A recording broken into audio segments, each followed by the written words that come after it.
नमस्ते बच्चों, my self Jaiswal sir. हम पढ़ रहे हैं class 9 mathematics chapter circles. Last class में हमने एक्सरसाइज 10.6 के 7th क्वेश्चन तक कंप्लीट कर लिया था। Now we will move ahead with question number 8। Question number 8 says that bisectors of angle ABC of a triangle intersects its circumcircle. What does it mean by circumcircle? A circle which is circumscribed around a triangle. जैसे कि ये एक triangle है, तो एक circle जो इसकी vertex को टच करता हो उसको कहते हैं circum circle. That is circum circle. तो ये सर्कम सर्कल है जो इसकी वर्टेक्स को टच कर रहा है। And this triangle is ABC। सो इनके जो एंगल बाइसेक्टर हैं, angle bisector intersect the circum circle eight, ये इस पर कहीं इंटरसेक्ट करता है। इस तरीके से ये इसका एंगल बाइसेक्टर है, ये एंगल इसके इक्वल है। यहाँ से एंगल बाइसेक्टर लें तो ये भी इसके सर्कम सर्कल पे कहीं इंटरसेक्ट करेगा, और इसका भी हम एंगल बाइसेक्टर लें। हम तो जानते हैं कि जो भी ट्रायंगल का एंगल बाइसेक्टर है वो आपस में भी इंटरसेक्ट करता है, तो वो तो इंटरसेक्ट कर ही रहा है एक पॉइंट पर, लेकिन वो जो इसके चारों तरफ का सर्कम सर्कल है उसको भी इंटरसेक्ट कर रहा है। वो कहाँ कहाँ इंटरसेक्ट कर रहा है? It intersects as EF DEF, यानी ए का एंगल बाइसेक्टर बोला गया है, बुक में दिया गया है कि B का E, तो DEF और C का E पे इंटरसेक्ट कर रहा है। इनको भी मिला दिया जाए। So just join them and make another triangle. So we have joined EDF also. अब देखें कि so it is given that triangle ABC and AD is angle bisector of A, AD, और इसी तरीके से BE, AD, BE and CF are angle bisectors of angle A, angle B and angle C, and A, that is DEF, lie on circumcircle of ABC. DEF lie on circle of triangle ABC। ABC की vertices से गुजरते हुए एक circle पर ये तीनों point लाई करते हैं। टू प्रूव, आपको प्रूव क्या करना है? दैट इज एंगल, जो भी इसमें एंगल दिए गए हैं, एंगल D, एक एंगल D भी बनेगा, ये टोटल एंगल D है, ये है एंगल D। तो आपसे कहा जा रहा है इसको प्रूव करिए। It is 90 degree minus half angle A, यानी अपने सामने वाले, एक तरीके का स्टार है। ऐसे स्टार कैसे बनता है? एक ऐसे और एक ऐसे, तो ये स्टार ही तो है, तो स्टार बना हुआ है, तो दिस इज स्टार। तो ये एंगल अपने सामने वाले एंगल का हाफ और 90 से माइनस है, और ये आपको प्रूव करना है। ये तो D हो गया, तो फिर E क्या है? अपने सामने वाले एंगल का हाफ है। तो F क्या है? अपने सामने वाले एंगल यानी C का हाफ। ये सारी चीज़ें हमको प्रूव करनी है। प्रूफ देखिए, ये सारे एंगल आप ले लें 1 2, तो अगर आप 1 2 ले रहे हैं, इसको जरा आप देखें, ये एक आर्क है, this is arc, so this is an arc, ये आर्क यहाँ एक एंगल सबटेंड कर रही है और यहाँ भी सबटेंड कर रही है, तो इस एंगल को आप 3 ले लें। तो एंगल आप देखिए, इससे एक एंगल 2 बन रहा है और इससे एक एंगल 3 बन रहा है, तो एंगल इन सेम सेगमेंट हो रहे हैं कि नहीं? इससे एक एंगल बन रहा है, so this is one angle, and similarly इससे एक यहाँ भी एंगल बन रहा है।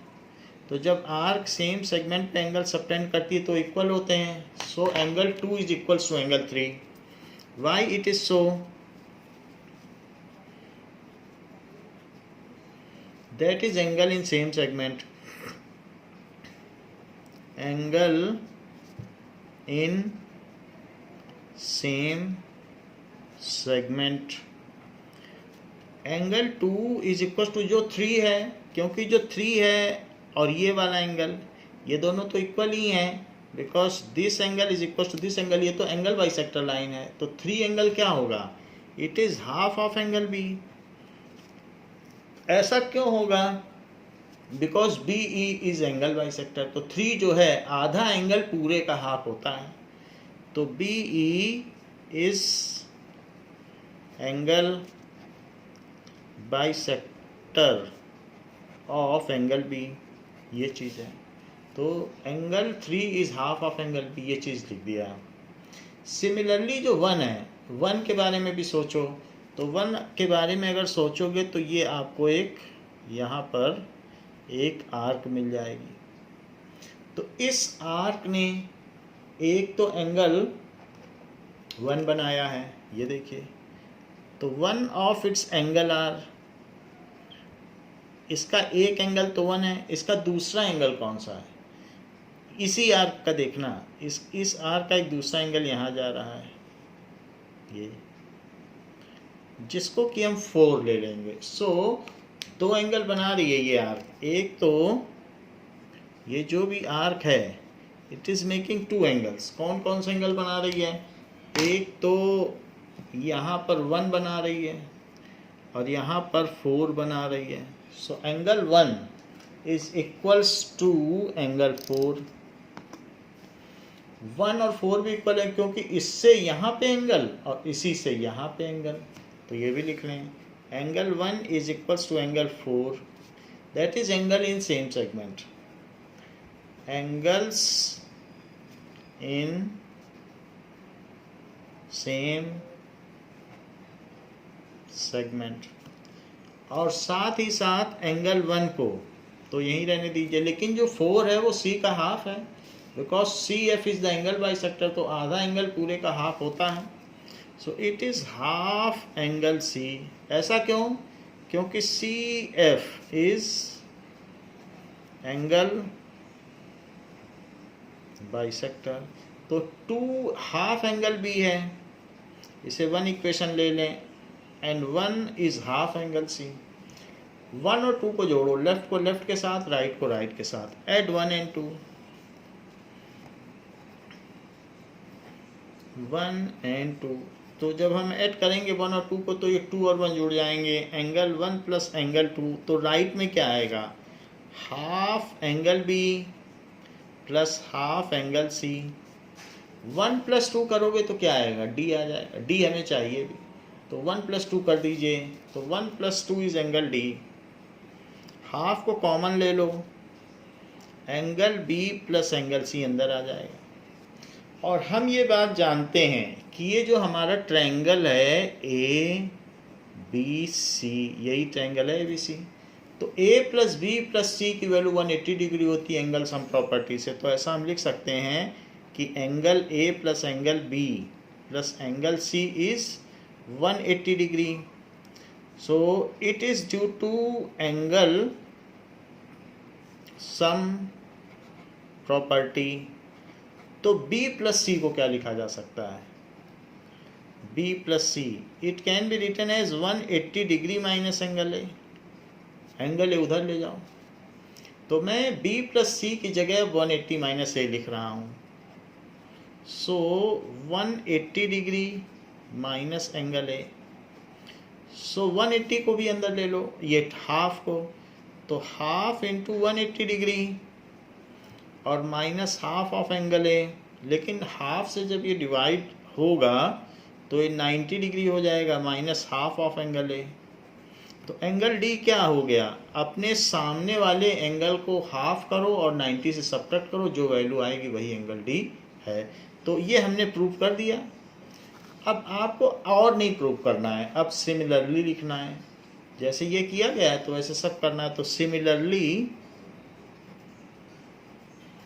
एंगल ई क्या होगा, ई के सामने कौन सा एंगल था, बी था, हाफ ऑफ एंगल बी। और सिमिलरली एंगल एफ क्या होगा, 90 degree minus half of angle C. और ऐसे करके हैंस प्रूव कर देना है। तो वही चीज़ें जब आपने एक प्रूव कर दिया तो बाकी भी उसी तरीके से जस्टिफिकेशन में हो जाएंगे। Now what is next question.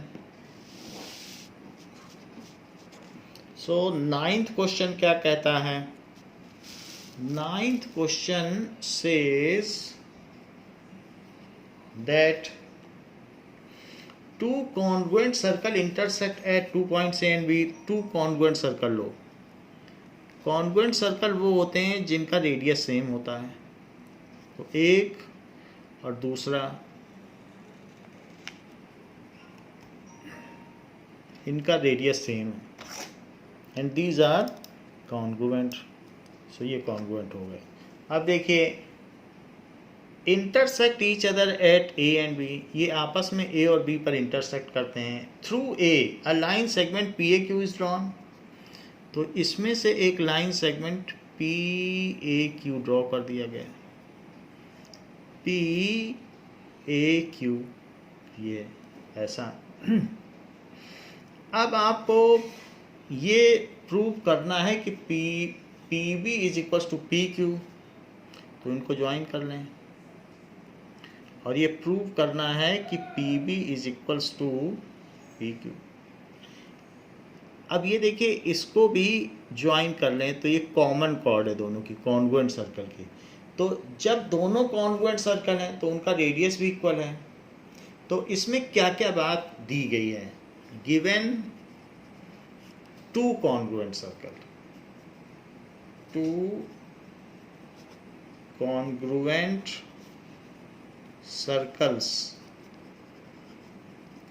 intersect each other at A and B।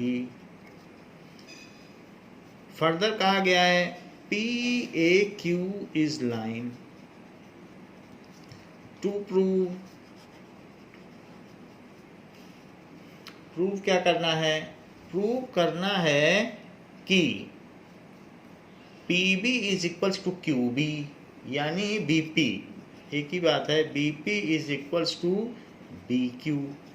B P और बी क्यू इक्वल है, ये चीज़ प्रूव करना। अगर इससे एक लाइन जाती है तो ये दोनों इक्वल होंगे। प्रूफ देखिए, ये बीच वाली कॉर्ड है, A B is common chord, A B is common chord. तो हमने इसमें किया है ज्वाइन, ए बी को ज्वाइन भी कर दिया, एक इसमें कंस्ट्रक्शन कर दिया है। तो ए बी कॉमन कॉर्ड है और कॉन्ग्रुएंट सर्कल होंगे तो इसके इधर वाली आर्क और इधर वाली आर्क ये दोनों इक्वल इन लेंथ होगी। सो इसलिए जो ये वाली आर्क होगी ए सी बी और इधर वाली जो आर्क होगी ए डी बी, क्योंकि कॉन्ग्रुएंट सर्कल है उनका रेडियस सेम है और तो उनकी जो कॉमन कॉर्ड होगी तो इसका और इसका लेंथ, तो इसको कहेंगे कि arc of common chord. Arc of common chord of congruent circle is always same. Congruent circle में तो जितना इसका वेरिएशन होगा उतना इसका वेरिएशन होगा, दोनों का रेडियस तो सेम है। इसलिए जो ए सी बी की लेंथ होगी वही ए डी बी की भी लेंथ होगी। ये ऐसा क्यों होगा, because arc of common chord of congruent circle, arcs of common chord of congruent circle. तो ये हो गया आर्क नाउ अब जब दोनों की लेंथ सेम हो गई तो same length of arc subtend equal angle, तो चाहे सेम सर्कल हो या कॉन्ग्रुएंट सर्कल हो, तो आप ये कह सकते हैं कि सेम कॉर्ड है तो same chord subtends equal angle, या सेम आर्क लेंथ, ये आर्क लेंथ जो यहाँ एंगल सबटेंड कर रही है और ये आर्क लेंथ जो यहाँ एंगल सबटेंड कर रही है वो इक्वल होगा। तो ये दोनों एंगल क्यों इक्वल होंगे? तो equal arc subtends equal angles, या तो इन सेम सर्कल हो या कॉन्ग्रुएंट सर्कल हो। कॉन्ग्रुएंट सर्कल भी तो सेम रेडियस के होते हैं। So as angle A Q B जो कि ए सी बी ने सबटेंड किया है, angle A Q B is equals to angle A P B, that is angle subtended by equal arcs in congruent circle।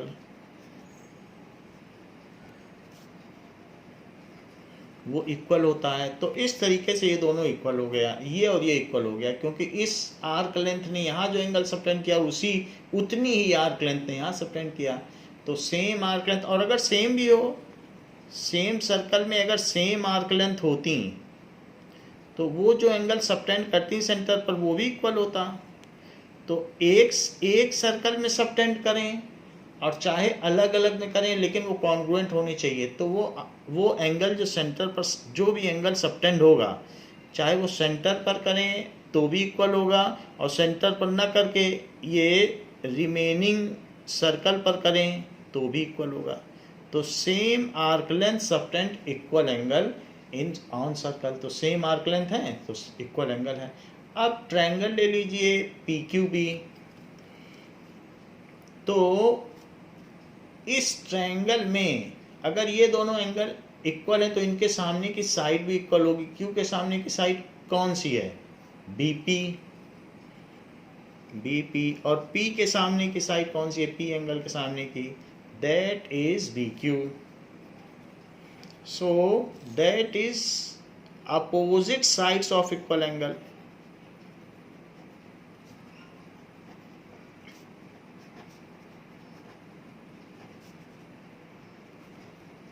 In triangle BPQ, यही हमें prove करना था, hence proved. Now 10th question, हमने इसमें सिर्फ ये कह दिया कि इक्वल लेंथ है तो उनसे एंगल इक्वल हुआ, और एंगल इक्वल है तो ये आइसोसेलेस ट्रायंगल हो गया। इतना ही करना था। 10th क्वेश्चन देखें। 10th क्वेश्चन क्या कहता है? कहता है in any triangle A B C, अगर एक ट्रायंगल ए बी सी है तो इस तरीके का कुछ फिगर तो नहीं दिया है, फिगर मैं बना रहा हूँ ये, और इसमें एक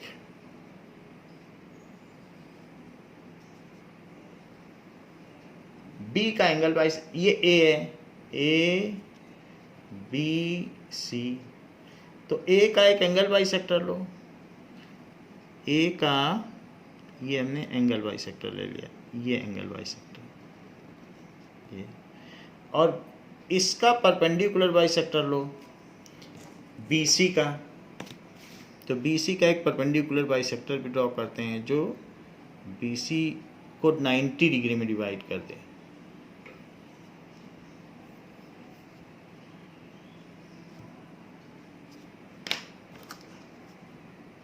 तो ये कहा गया है जो इसका एंगल बाइसेक्टर होगा और BC का परपेंडिकुलर बाइसेक्टर होगा, वो दोनों एक पॉइंट पर ही मिलेंगे। जरा इस चीज़ को ड्रॉ कर लें फिर बताएं आपको।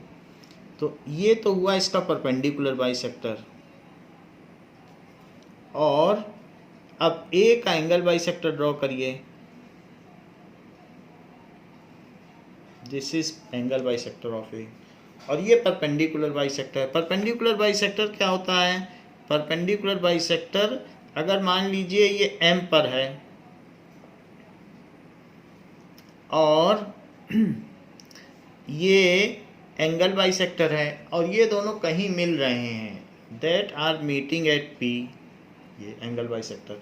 तो इसका एंगल बाइसेक्टर और BC का परपेंडिकुलर बाइसेक्टर जहाँ मिलेगा वो पॉइंट भी उस सर्कम सर्कल के पर लाई करेगा, यानी that point the angle bisector of A and the perpendicular bisector of B, that is the M point. तो यहाँ पर ये साइड जो BM है वो MC के इक्वल और ये 90 डिग्री दिख रहा है आपको, तो वो दोनों मीट करेंगे यहाँ पर। ये चीज़ प्रूव करनी है। तो गिवन क्या है, इफ ये गिवन है ABC is a triangle,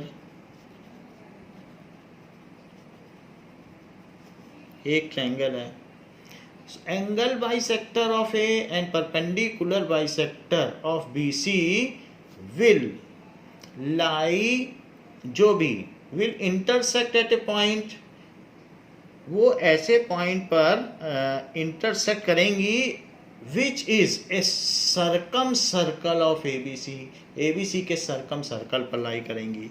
so to prove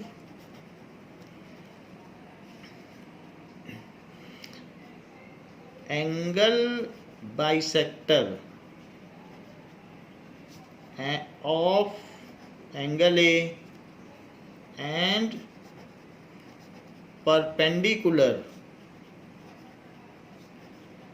bisector of BC will intersect at a point P which lie on circumcircle of the triangle, will intersect at a point P, ये हमें prove करना है।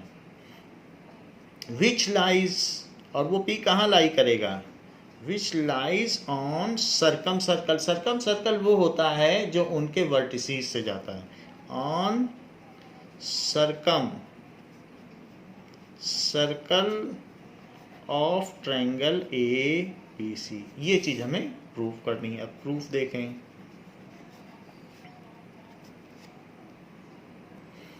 Now एक चीज़ हमने इस chapter में देखी है कि जब हम सर्कम सर्कल बनाते हैं तो वो साइड्स के परपेंडिकुलर बाइसेक्टर के इंटरसेक्शन पॉइंट पर सेंटर आता है, उससे बनाते हैं। तो एक का तो परपेंडिकुलर बाइसेक्टर हमको दिया है कि ये परपेंडिकुलर बाइसेक्टर है, तो यानी ये तो परपेंडिकुलर बाइसेक्टर है और AP is the angle bisector, और साथ में PM is the perpendicular bisector. तो कहीं ना कहीं BC का परपेंडिकुलर बाइसेक्टर, और इसी में आप एक और ले लो AC का परपेंडिकुलर बाइसेक्टर, तो उन्हीं पर तो इनका सेंटर लाई करेगा।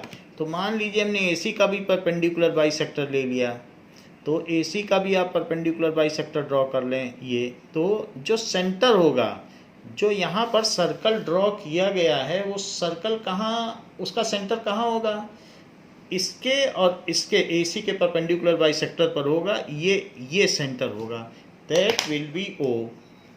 सो O इज़ द सेंटर, जो कि इसके, और ये तो परपेंडिकुलर बाइसेक्टर है ही, तो इस पर होगा। तो अब हम इसको मिला लें सेंटर से, यानी BO को ज्वाइन कर लें और साथ में OC को भी ज्वाइन कर लें। नाउ अब देखो, आपके पास एक तो BOP है, सेंटर पर एंगल सबटेंडेड है, ये है सेंटर पर एंगल सबटेंडेड, और जो BP आर्क है वो रिमेनिंग पार्ट ऑफ सर्कल पे भी एक एंगल सबटेंड करे, ये आर्क ली है। तो इस आर्क से एक एंगल सबटेंड हो रहा है इसके सेंटर पर BOP, और एक BAP है। तो जो BOP है, angle BOP is twice of angle BAP, that is theorem 10.8 कि सेंटर पर जो एंगल सबटेंड होता है वो रिमेनिंग पार्ट ऑफ सबटेंडेड का डबल होता है। इसी तरीके से ये तो हमने BOP कर दिया, और ऐसे ही एक एंगल यहाँ भी बन रहा है, दैट इज POC। तो ये भी तो एक आर्क है POC। तो जो POC है वो सेंटर पर POC बना रही है, और बाकी PAC भी बना रही है यही यार रिमेनिंग पार्ट में। सो इसलिए यहाँ पर angle POC is equals to 2 times angle PAC, क्योंकि जो सेंटर पर एंगल है POC वो इसका डबल होगा, और इसी तरीके से BAC का डबल ये होगा। लेकिन BAP और PAC तो इक्वल होंगे क्योंकि ये तो एंगल बाइसेक्टर है ना, ये दोनों तो एंगल इक्वल हैं। तो इसलिए आप PAC की जगह चाहें तो BAP भी लिख सकते हैं क्योंकि दोनों एंगल तो सेम है, ये तो एंगल बाइसेक्टर है। So angle POC is 2 times angle BAP लिखा जा सकता है। बिकॉज ऐसा क्यों लिखा जा सकता है? As angle BAP is equals to angle PAC, AP is angle bisector of A।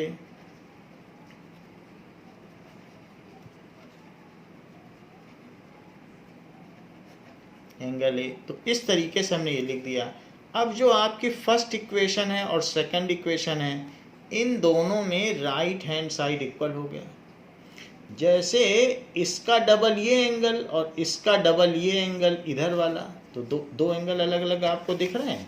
तो आप देख लीजिए, इस वाले का डबल ये एंगल और इस वाले का डबल ये एंगल, लेकिन ये दोनों इक्वल हैं, तो फिर ये दोनों भी इक्वल हुए। एक तो POC और एक BOC, ये दोनों इक्वल हुए। तो ये हमने बता दिया कि ये दोनों इक्वल हुए। तो वैसे भी राइट हैंड साइड इक्वल हो गई फर्स्ट एंड सेकंड में, तो BOP और POC इक्वल हो गए। So from 1 and 2 angle BOP is equals to angle POC, ये दोनों इक्वल हो गए क्योंकि राइट साइड में इक्वल है। अब चेक करो, व्हेन दीज आर इक्वल, तो हमारे पास एक BOM है और एक COM ट्रायंगल है। So in triangle BOM and triangle COM, तो BOP न लेके BOM ले लो, बात वही है। And COM, it is proved above. BOP न लेकर आप उसी का पार्ट ले लीजिए, वो तो लाइन है पूरी। तो इसलिए angle BOM is equals to angle COM, proved above।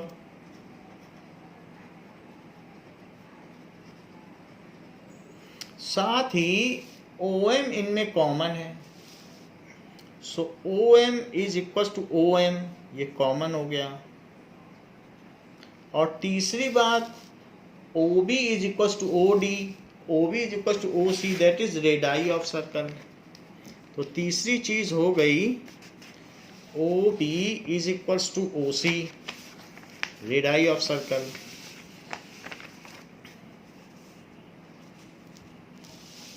अब देखिए,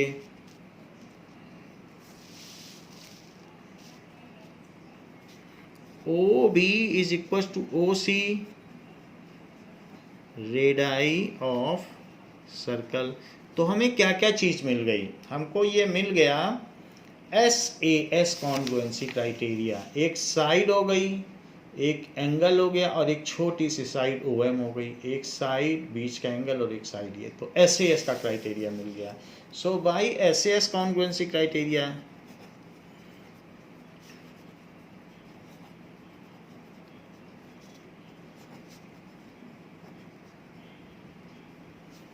triangle BOM is congruent to triangle COM। So by CPCT, BM is equals to CM, यानी M is midpoint of BC, M is mid point of BC।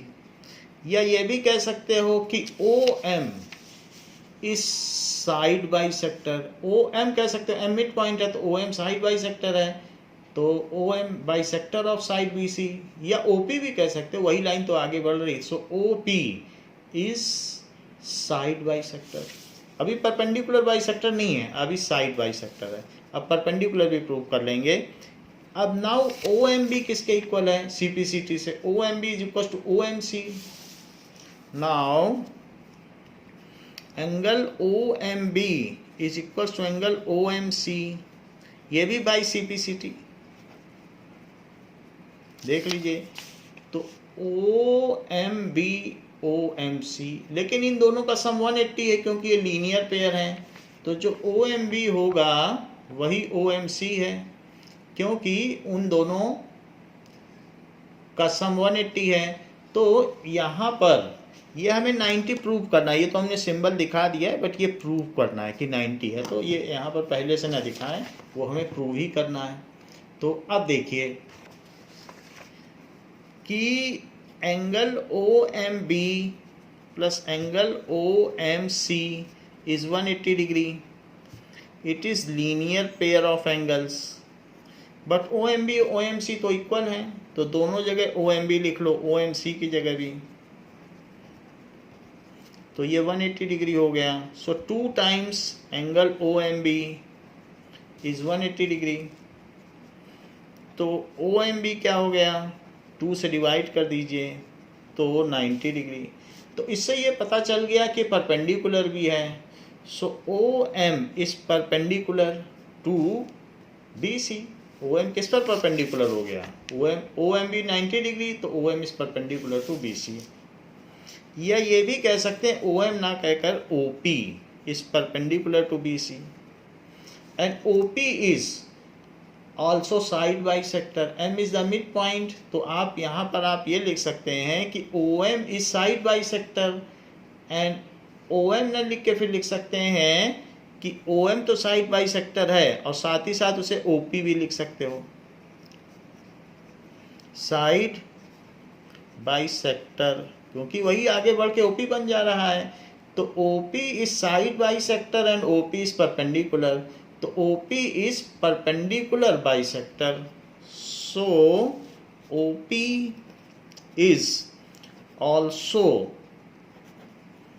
Perpendicular